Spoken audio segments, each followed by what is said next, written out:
So we're just waiting for other participants to log in. So just wait for at least 2 minutes for other to successfully log in. While we are waiting, I'll just need to do a quick audio check for all the participants. Can you please type in yes on the comment section if you can hear me clearly? All right, perfect. Seems that everyone can hear the audio. All right, thank you so much. Now, on the same comment section, in case that on the part of the presentation or while the speakers are doing their speech, if you have any questions, just please feel free to type in your question here. Now, we have 1 hour for this event. In case that we won't be able to answer the question, don't worry, that question is recorded and we will get back to you definitely. All right, so I think, okay, everyone is confirming that they can hear the audio. Perfect. So we're just waiting for another minute and we will start our event for today.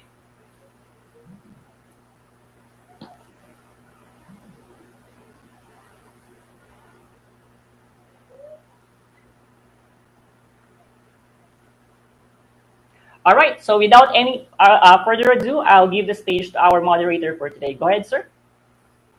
Thank you very much, Ron. Appreciate it very much, and welcome to all the participants. Good morning, good afternoon, or good evening, depending on where you are in the world.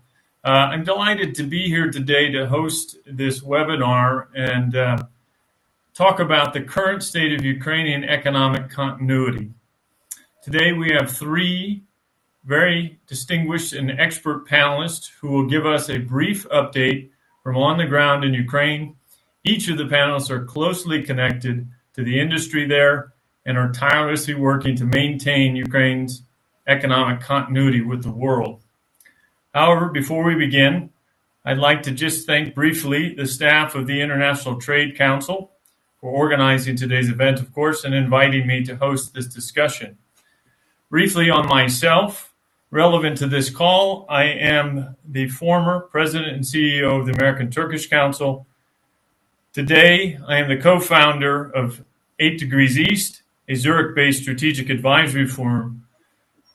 We believe at 8 Degrees East that intelligence is more than for solving problems or crisis management, but when used properly, it can be an accelerator to companies and business. It can help companies and organizations see around the curve and do better business. So I hope we're able to do that for you tonight.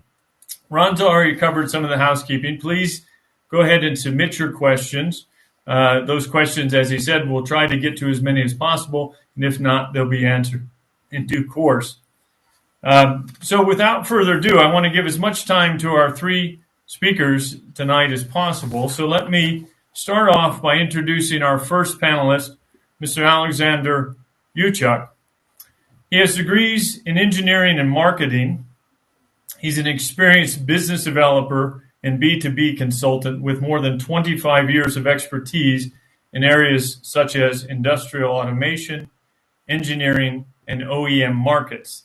Today, he serves as the CEO of the Association of Industrial Automation of Ukraine. Second on our panel tonight is Dr. Olga Trofimova,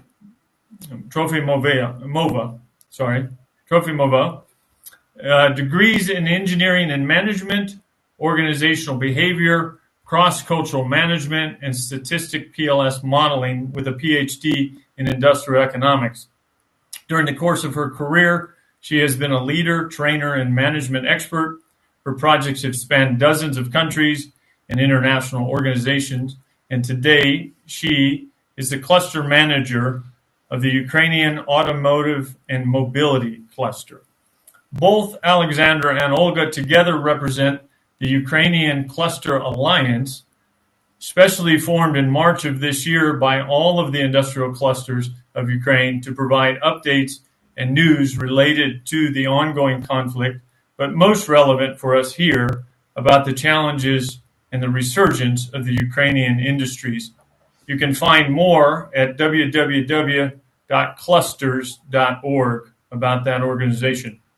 And then last but not least, certainly Mr. Brock Pelivan, has degrees in industrial engineering and has applied this with great success in the machinery and construction sectors as he developed an affinity for Eastern Europe, most notably Ukraine.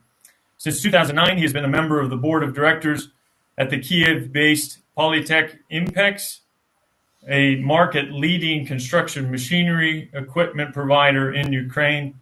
And today, Burak serves as the chairman of the Turkish-Ukrainian Business Association. So welcome to all of you. Let me start in the order that I introduced then, and I'm going to turn it over to Alexander to give us some brief remarks, tell us about what your role is and what you're doing there to support the continuity of Ukraine's industries with the world as this conflict continues to go on. Yeah, thanks, Howard. Hello, everybody. I'm really happy to talk today at this meeting. It's honor of us, and I'm inspired to tell you more about Ukrainian reality, what is going on in our business. If I may share my screen just to show you a few slides about my presentation.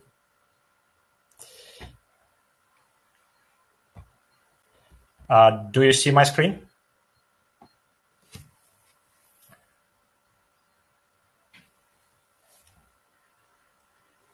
Yes, do you see my screen, Howard? Yes, Alexander, we do. Yeah, okay. So as Howard said, I'm a director of Association of Industrial Automation of Ukraine, but in fact, our association belongs to a Ukrainian cluster alliance. So I manage today with Olga this alliance, and it represents much more industrial sector. So I think it's more relevant today to talk about this alliance. It's a new initiative formed just 2 months ago. And it's our, let's say, collective response to the challenge of the war in Ukraine. So we combine today more than 30 clusters, united more than 1,800 SME, mainly SMEs. We became a member of European Cluster Alliance, and we have a few initiatives. We'll talk about them with support of European Cluster Collaboration Platform, European Commission. So idea was to unite, because before the war, of course, we had a lot of clusters in Ukraine, but they were not consolidated. And I should say that many industry clusters were not so much developed. Many of them were rather like cluster initiatives or just young clusters. So regarding the first challenge of we realized at the beginning of the war, it was about needs of our member, because many of them they had needs of relocation or evacuation.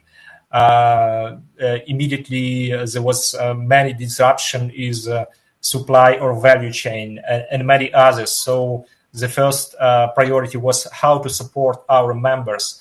And the second one, if we can support our member, we can support so-called critical industry, because you know maybe that any military victory depends on the victory on economic fronts. So we were concentrated on our production manufacturing facility in food, drugs, clothes, and of course infrastructure. So idea was, if we understand well needs of this industry, from another side, we mobilize resources of our cluster, their members, we can really win on economic fronts. So it's our mission really to win on economic fronts. And of course, we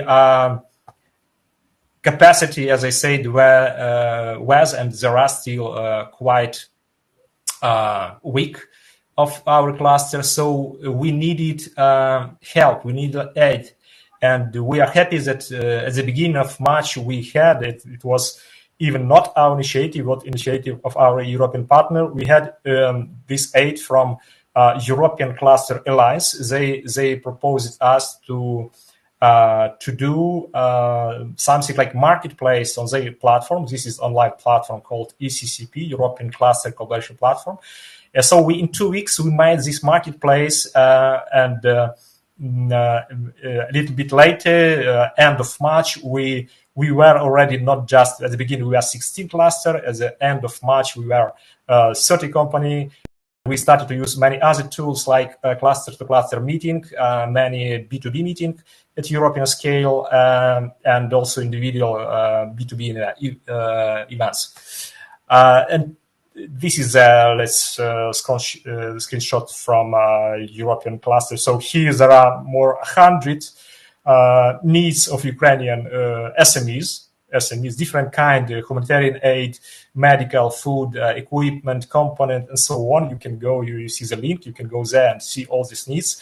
And from another side, we started to get more and more offer. We also provided some advices about logistic because it was really a weak point in supply chain. In fact, these tools alone, it doesn't work as we expected, just because we saw mismatching between needs and offer. So especially from cluster side, we expected more help and more matching in in value chain, supply chain. When from European side, so mainly some offer about help to refugees. And this situation helped us to form the first message. We need jobs. We need some help or aid in how to make our industry work, not just aid to refugees. And in fact, in 1 month, we had already first success. For example, it not just from European, we had also help from, this is specific to area where my association works, is Control System Integrator Association in the US. We had already agreement with them, so they provided our member a free membership to the end of 2023. And also they aided us, they proposed financial aid. So this similar scenario was deployed with another industry, with textile industry. It's also a result of cluster-to-cluster meeting. So we have a Ukrainian association, Ukrelectron, which had today agreement with Eurotex, European associations. And this is maybe the same aid. So they started to develop, industrial dialogue, how to make Ukrainian value chain, supply chain more resilient, and how to integrate them, in fact, into value chain, supply chain of EU. Also, there are some small stories at the level of different regionals clusters. We effectively use another tools provided by European Union, like online platform B2B. Especially in April, there was many meetings on supply chain resilience platform. We had more than 40 B2B meeting and also bilateral exchange with Polish and Romanian cluster. I think briefly that's all. What challenges we have today?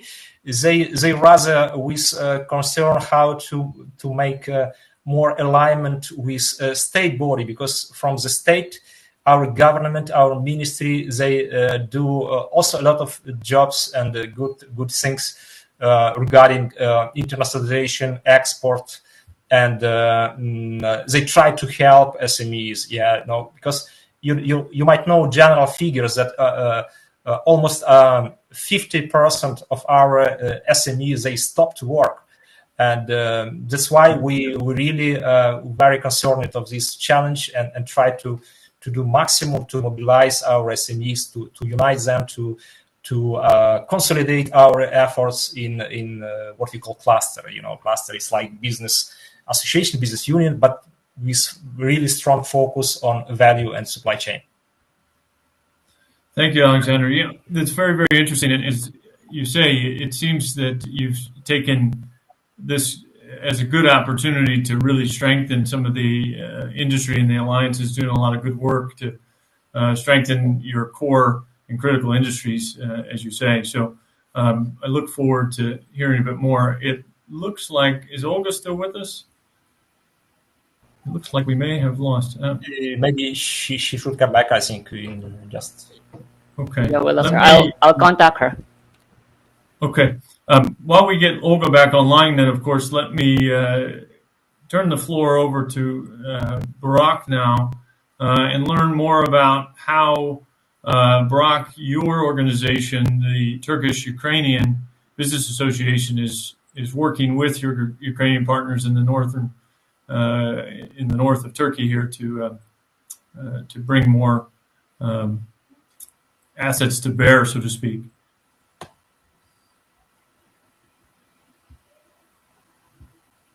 Thank you very much, Howard.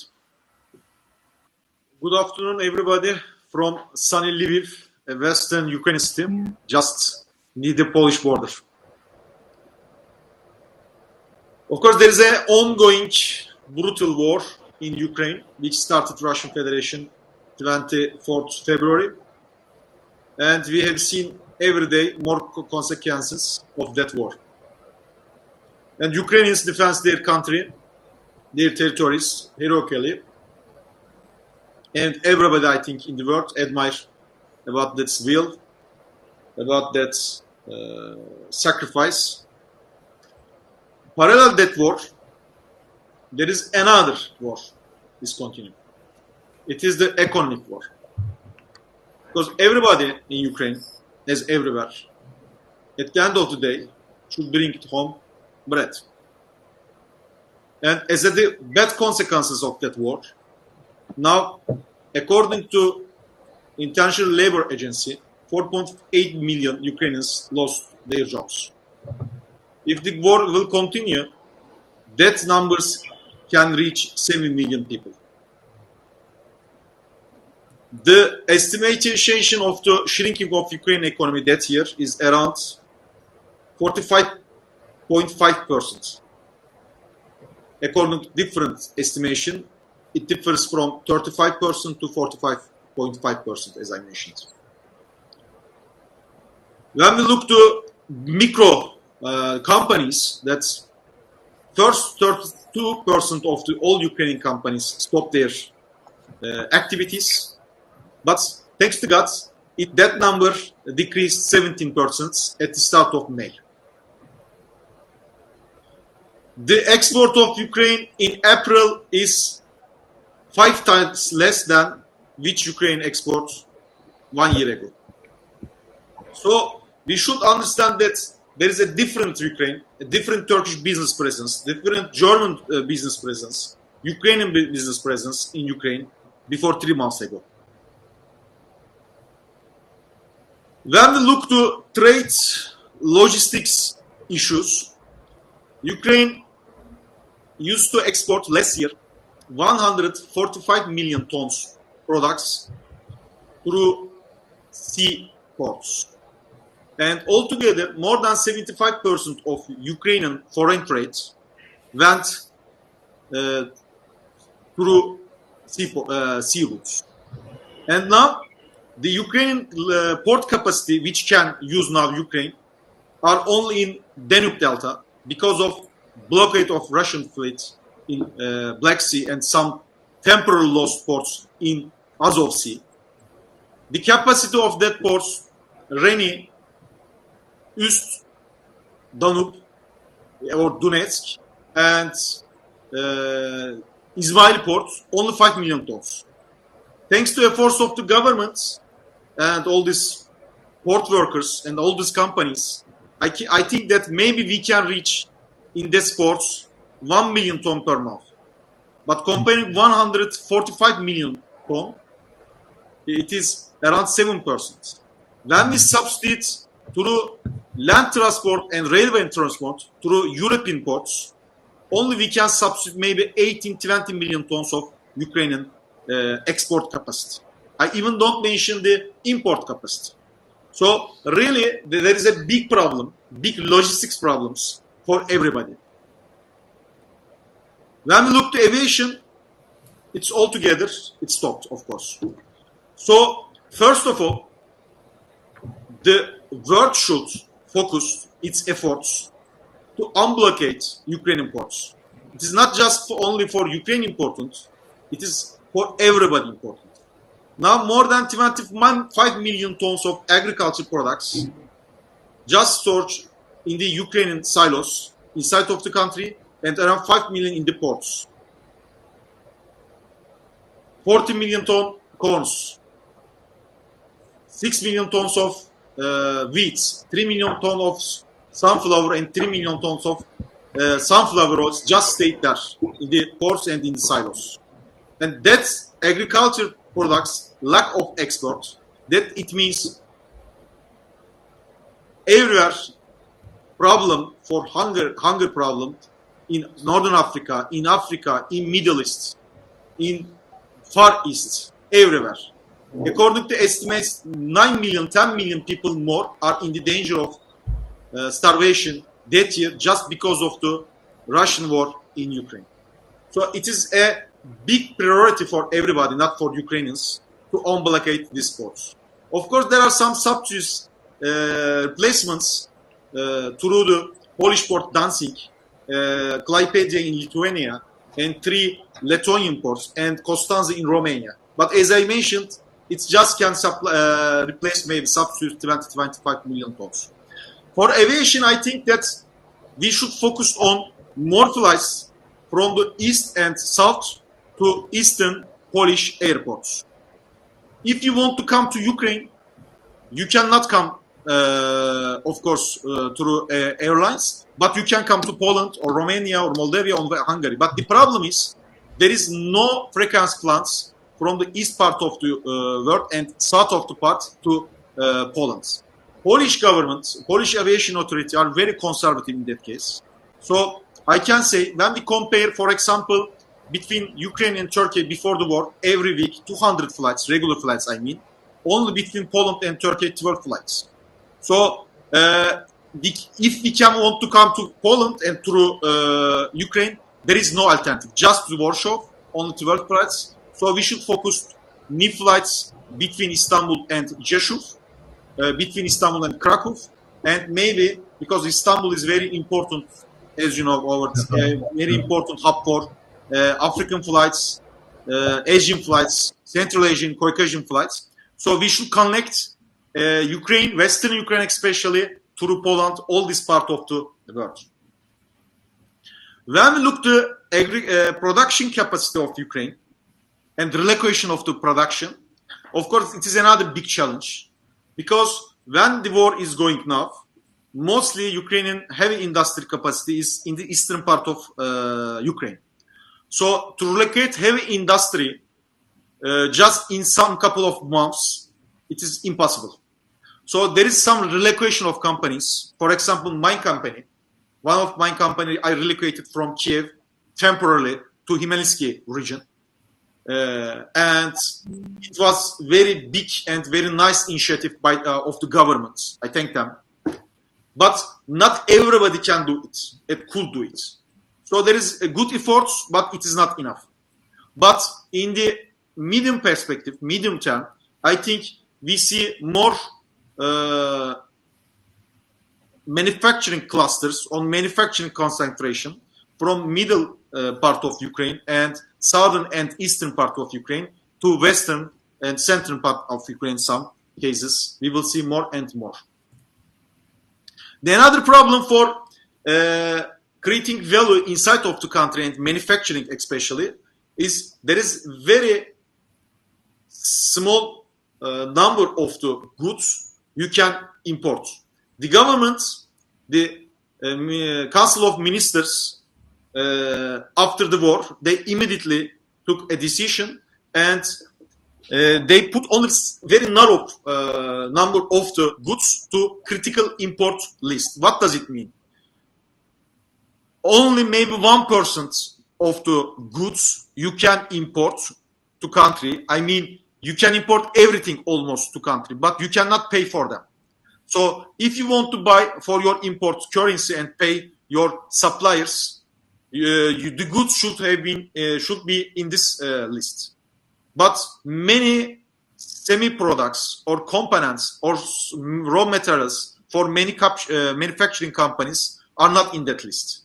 So the government should expand the goods in that list, because in the first 2-3 months, especially in everywhere, it was like a fresh wound, the feeling. You don't feel the real pain. But now companies use their stocks, their raw materials, their components, and it will finish. And in some cases, it has already finished. So considering the loss of the internal markets because of the immigration of people, because of the relocation of people, because of unemployment, if the companies cannot export their goods because of the logistics problems and because of the problems of the access to raw materials and components, it will hit second and third wave to Ukraine economy. When we look to support of the international community, I don't mean only this business community, the governments, international financial institutions, rhetorically it is very good.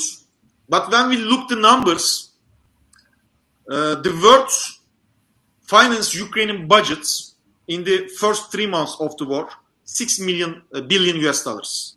And Ukrainian government managed to collect through military bonds and through the resources of the central bank of Ukraine, 6 billion. So 6 billion from international financial institutions, from EU, from some countries, and 6 billion from government possibilities. But if as many countries committed, if as many international financial institutions committed, that help, that aid will reach 100 billion US dollars. The composition of that help should be more grant oriented. Ukraine shouldn't fall in a debt trap. Mm-hmm. So when considering the lost assets of infrastructure assets of Ukraine, including more than 20,000 kilometers damaged roads, right, many bridges, many infrastructure structures as airports and ports, it's around 100 billion US dollars, only loss of infrastructure. So the especially advanced industrial democracies should focus on that case to support Ukraine, not just debts, more aid as grants. So when I summary, lifting the embargo of ports of Ukraine, concentrate new export and import routes, concentrate more ways for businessmen, for people, even maybe some tourists in some part of that situation, to come Ukraine easier and to go out from Ukraine easier, and to concentrate now more and more reconstruction and rebuilding of Ukraine, but mostly not just debts and more grant-related helps. Thank you very much, Howard. Yes, thanks very much, Brock. That was a great overview of a number of very important areas. And as you rightfully mentioned, the focus that you hear about so much is the military aid that's being given. But of course, there's a much greater demand and one that will have a greater long-term impact on the country in the form of aid to businesses and getting the economy going again. And the infrastructure demand and whatnot that is still to be addressed. So let me turn it to Olga now to give a bit of insight into what her role is in the alliance and then in her direct day-to-day and how they're contributing to some of this continuity as well. Olga?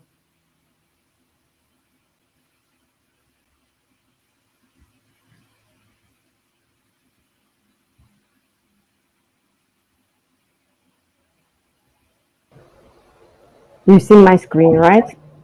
Good. That's fine. Yep. Please go ahead. Okay. Well. Yes. Full screen, Olga. Full screen. Yep. Does it work? Because I have full screen. No. No. Okay. I had some problems with it. Okay. So actually, I'll try to. Okay, let's try again. Yeah, I actually would like to say again about, yeah, is it full screen? Because I do have full screen. No, it's not. But Okay. I think you can go ahead with this. Okay, the We can question see. is if you have also listed it, because I think no. No, you have. Okay, good. So actually, I would like to speak about automotive cluster, which I represent, which I cluster manager of, and I also would like to say about how we actually meet these challenges and actually how we survive. Yeah, first of all, I would like to say that I'm from Kharkiv, and it is actually the place which we used with my daughter for ice skate rink, just on 20th of February, just before the war. And of course, we know we saw already figures which were represented by another speakers, but it's really big all this influence of the war. It's a big influence for the whole country. But from the beginning of the war, actually, we really united with our clusters, with Alexander, actually, and we really created such a big movement, because my big belief that everybody could do something from their side, and in this case, we really could do something. As you know already, there is also a big flow of refugees from our country, but I would like to say that, when the war started, of course, we understood that most of our partners, they just wanted to escape and to stop orders and stop supply, or relocate their businesses or their partners to Europe, or to create kind of mirror production or backup production, right? And as we are talking about automotive industry, I would like also to point out that actually our companies, our Ukrainian companies, they supply to such automotive customers, which are right now you see in a slide. And of course, when the war started, all our companies also stopped. And actually, of course, Volkswagen and other OEMs also stopped their conveyors due to the war.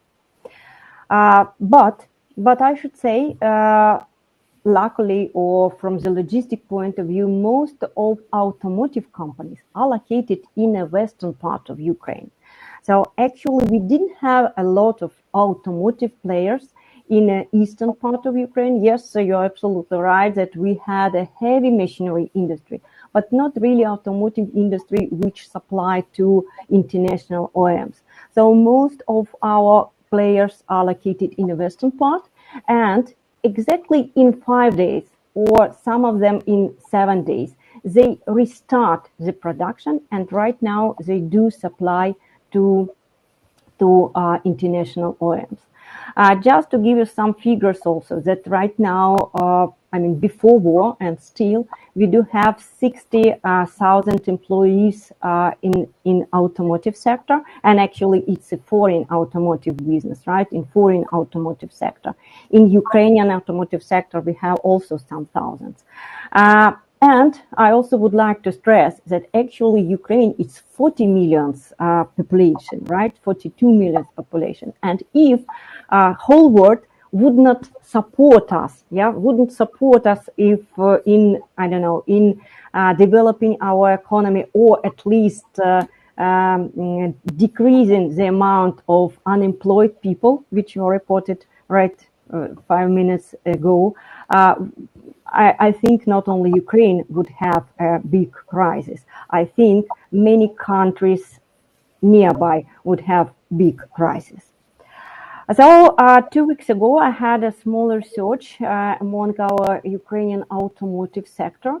And I should say that most of them, and actually exactly those companies which are located in the western part of Ukraine, they stopped only for 5 days. Those companies who worked actually in the central part or eastern part of Ukraine, they stopped for 20 days because they should relocate some part of their production site, or they should, stop because of flu of their employees. But right now we do have a situation that our companies, I mean automotive companies, they work almost up to 100% of their capacity. And moreover, they do not want and they do not plan even to stop their production, and they do not plan even to stop the orders. Can you imagine, when, of course, as far as our suppliers, the biggest influence was to Volkswagen Group, because this is the biggest share of Volkswagen projects for our companies. Of course, it was stopped, but exactly in 1 month, the head of Volkswagen just gathered all Ukrainian suppliers and said, we will not stop any project with you. We will not stop any contract with you. And moreover, he even visited one company, Leonic company, and even said for employees that we will proceed to work with you. Can you imagine? Women were crying.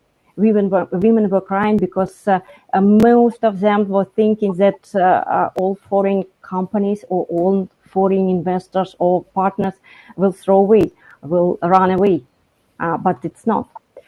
So I would like to stress also that actually Ukraine still have a lot of opportunities for international business, and still we have really, really good and capacities in employees and in competences of employees, and of course very cost efficient right now. I also would like to stress that Ukrainian machinery sector, that we are not only agricultural sector. Of course, we know about grain, corn, and other things which were announced some minutes ago, but we have quite big machinery sector. And exactly in our cluster alliance, we do have also a lot of sectors, I mean, not only agri-food sectors, which also would like to survive, which actually also have good capacities and possibilities to survive.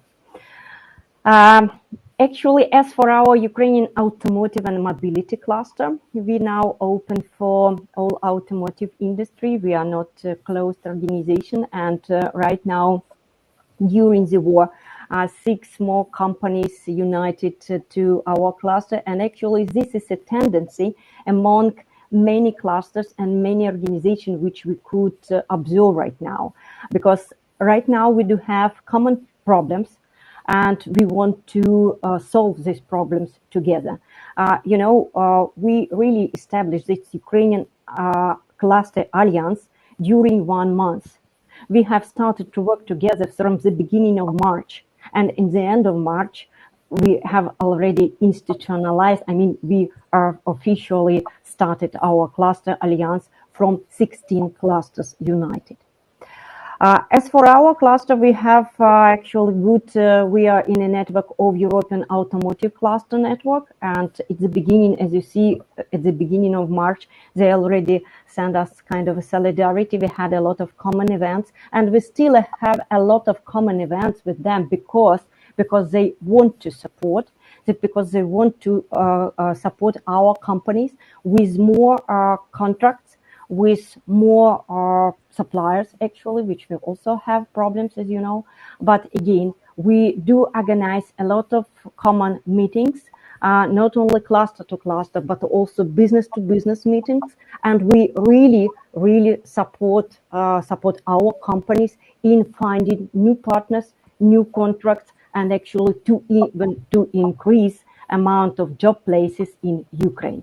This is actually our biggest position right now, because we do know that we need working economy and working business, and this is really an option for us to survive.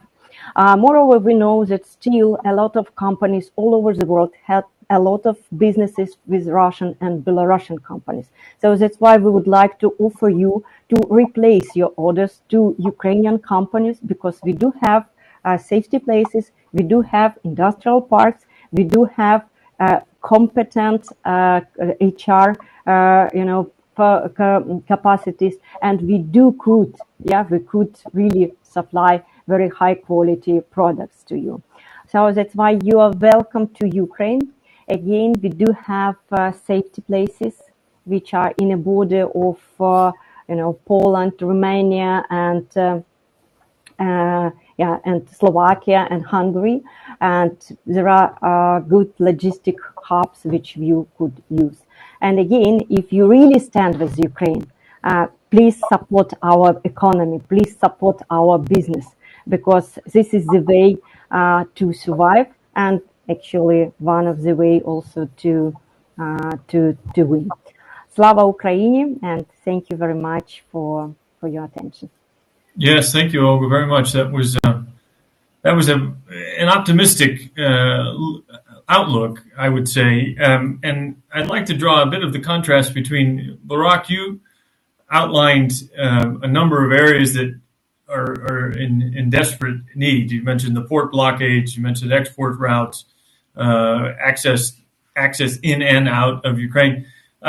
So let me put this question out there, and I'll start with you, Barak. And I think this is relevant to those that are on the line with us today, is how can the international business community, that's who we're really talking to in the context of this forum, how can they most actively provide support to Ukrainian business? And whether it's through orders or is it through their ability to continue their exports and these sorts of things. So maybe talk a bit more about how you would like to see international businesses support the activities there in Ukraine. Thank you. Of course, we should understand that nowhere is safe in Ukraine until everywhere is safe. But it doesn't mean that I am not in Ukraine. It doesn't mean I am not in Lviv. I am not in Kiev. I'm not in some other cities. So there are always some risks. We should accept it, but life is continuing to. The population of Ukraine, current population of Ukraine is more than 30 million people. And you cannot feed more than 30 million people just with humanitarian aid. It's impossible. And it's not correct too, as well. So as Olga said, that the first thing, if international business community support Ukraine, they should make business with Ukrainian companies. Okay. I heard some issues that some international companies, because of some fairs, they stopped to buy from Ukraine. They shouldn't do so. We should find these companies, maybe some in government levels too. That suppliers should inform business associations. They should inform their governments. And we should, case by case, solve this issue. Because some companies are, or especially European companies, are very cautious. They don't like to take some risks, even there is no risk. Yeah. So, first of all, we should make business with Ukraine. Second, we should, as I mentioned, that gives priorities in the ports, in the railway capacity, in the road capacity, to Ukraine and Ukrainian companies more capacities. As the Poland case I mentioned, that they should give slots to other airline companies if they don't want to do it. For example, if LOT doesn't want to start new flights, new frequencies, they should let other companies, other airlines do it. Because if you come from Turkey, for example, to Ukraine one day and come back one day, so not easy, or from African countries or from Asian countries. Sure. And again, in some cases, we shouldn't wait till the end of the war to start reconstruction and rebuilding process of Ukraine. There are relatively many safe areas in the country. Yeah. We should, Ukrainians and everybody in the world, that world community is together with Ukrainian. And Ukraine will thrive even stronger than before this war. And very fast, not for decades. A couple of years, Ukraine will change so dramatically, transform. Ukraine will be an example, not just, as we say, like a democratic country, a prosperous country. Yeah. So we should work on that issue further and stronger. Sure. Thank you very much, Parag. So on that same topic then, Alexander, for businesses who are planning to continue to purchase services or want to purchase services, Olga, you gave the invite to replace their business in Belarus or Russia. Is the Ukrainian banking system in working order? Can companies from abroad still transact with Ukrainian businesses easily? Can you talk about some of that? Because I think that is a general concern as to the proper functioning of the finance system.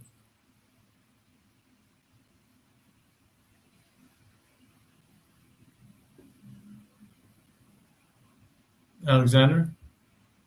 Please You're unmute. muted. Sorry. Yeah. There you go. For the moment, we don't see any major problem with banking system. It's enough stable.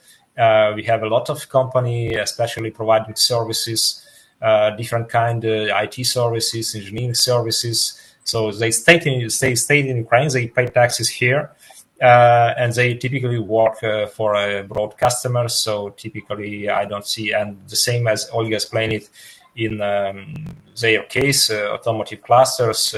These are local, let's say, company working in Ukraine, and they mother company are in Europe, worldwide. So for the moment, we don't see any problem with banking system. Okay, good. And you agree with that, Olga? Sorry? Yes, again, all our companies are working right now, and no one OEM or no one European partner is not stopped due to Ukrainian supplier. So right now, everybody is working, banking system working, and for our sector, logistic is also okay. I mean, we do not have any problems. I had a meeting yesterday with my cluster, and everybody said that we are working as it was 3 months ago. There is a small, maybe just to add what Burak said about a critical import list. There is small concern how to buy foreign currency, but it's a bit bureaucratic procedure. It's not a really big issue. It can be overcome very quickly. Okay, good. I mean, it's good to dispel that potential rumor. Burak, can I come back to you then? In your comments, you talked about heavy industry relocation issues, short, medium, and long term. Obviously, it is well known that much of the heavy industry in Ukraine was located in the eastern part, the part in some cases that is currently facing quite a bit of conflict. Can you talk about how that has transpired? You mentioned the support that the government had given one of your companies. Is that sufficient? And then is there a role for the outside? Is there a role for the international community in that? Of course, for relocation of big companies, big heavy industry companies cannot realize in some couple of months. And I hope that before they relocate, that areas, the other areas will be liberated, and that the threat of that areas will disappear. So in that case, I think even in some danger areas, if there is a demand for them, these big heavy industries companies, metallurgy and other areas, they will continue to work. But for other companies, considering now, because now Russia, Belarus, and Ukraine trades won't be in the near future, middle future. So if they have some customers, clients, now more clients, more customers of Ukrainian companies will go west. So they will change as this automotive industry. Why they located in the western part of Ukraine? Because they mostly supply German or Czech, Hungarian automobile companies. So because of that, they located there. The investment was realized in that part of country. As in Turkey, mostly automotive industry in the western part of Turkey because of the clients, customers, or other supplies, that part of the country. So I think this heavy industry relocation is a big challenge. the most focus should be relocate of medium and small size companies and unblockade the ports. We should use our limited resources to focus on real issues and fix our real priorities. We cannot solve every problems in one day or 1 week or 1 month. So of course, it is important. Yeah, of course. Okay. Well, thank you. That's good information as well. Olga, you talked about quite a resilient automotive sector. In general, can you talk about how Ukraine is looking at its own trade dependencies and assessing them? And then how can the foreign governments and economic development organizations be better equipped in supporting some of the issues that arise around the trade dependencies, access to raw materials, and these sorts of things? Raw materials and support is different stories, but actually, if you're talking about real support, right? Of course, first of all, we see it's as a fast, as a short-term action, right? It's a relocation of orders and relocation actually of production from Russia and Belarus to Ukraine. Because right now, and last week I was in Stuttgart and also had a speech for Stuttgart Automotive Cluster. And we had also a speaker from German Trading Invest who said how many businesses and how many automotive sectors still in Russia, which is going from Russia, but still there. But the question is, and actually this is one short-term but very important, right, step for all countries, not only for Germany, for all countries, to relocate the orders and production from Russia to Ukraine. And this is it would be the biggest support actually, right? In this case, foreign countries and foreign companies would not lose so much, but they support us and give us more chances to survive, our economy. This is the first step. And the second step, which we were also working on, it's also invite to Ukraine OEM, invite to Ukraine automotive assembly plant for truck assembly and car assembly. This is important because in this case, other suppliers will come by their own. It's usual way. Okay, great. Thank you. Thank you for those suggestions. Well, so we're getting towards the end of our hour here, so I want to give each of you just a couple of minutes to sort of summarize any of your main points or anything you'd like to really emphasize. Let me start with Alexander, and we'll work around then. Alexander? You're muted again. You're still muted, Alexander. Yeah. Sorry.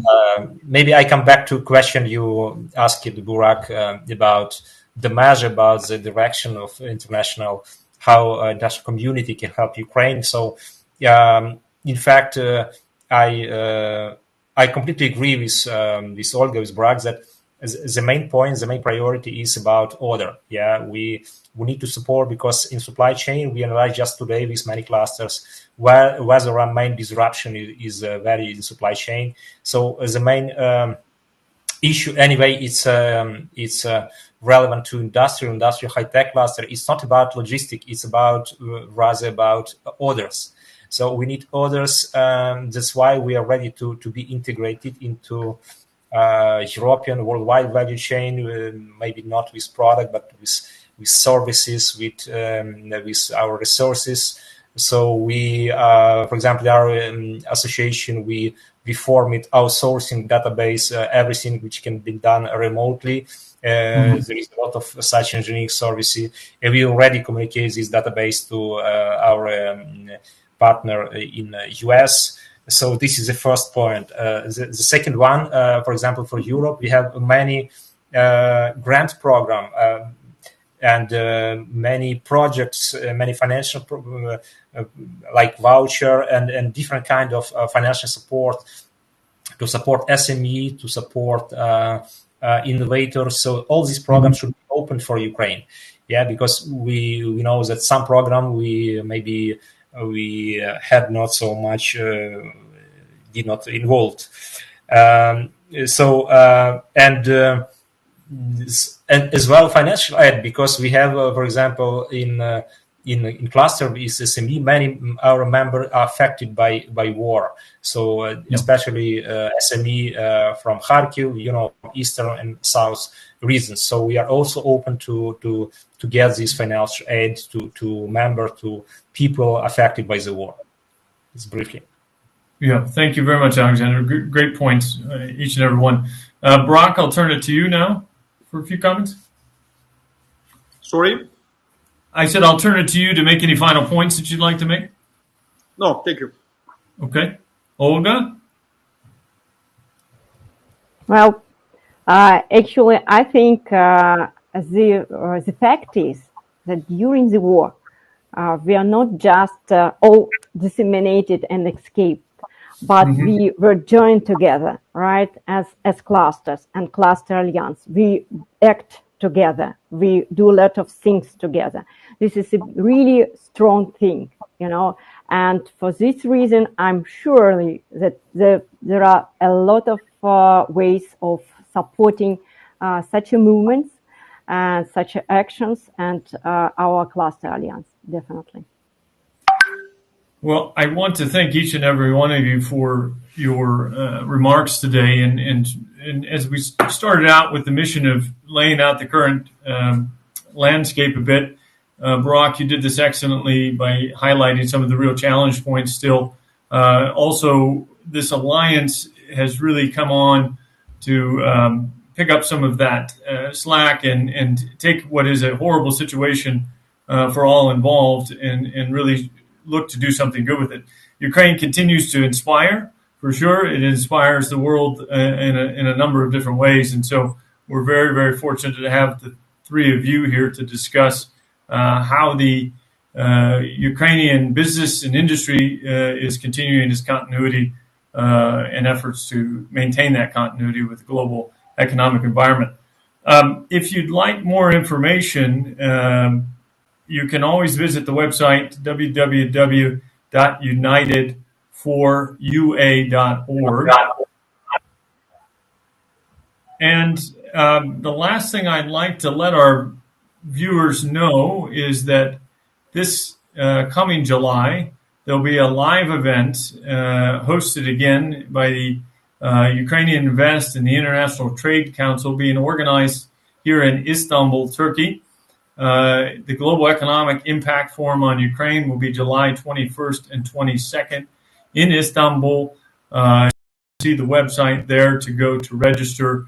We would love to see you there in person as we've all started to emerge from the global pandemic that we've endured for the past several years. It's a great time to be able to get back together in person. Istanbul is a beautiful city, and it'll be a very, very high impact event on what is a very difficult continuing difficult situation in Ukraine. But hopefully out of this, we can make a stronger Ukraine on the back of all of this. So thank you so much for all of you that have joined. Thank you, Barak. Thank you, Olga. And thank you, Alexander, for your remarks. And we look forward to seeing you on the next one of these webinars. Thanks. Thanks. Have a good day. Bye. Thank you, guys. Yeah, bye-bye. Thank you. Bye.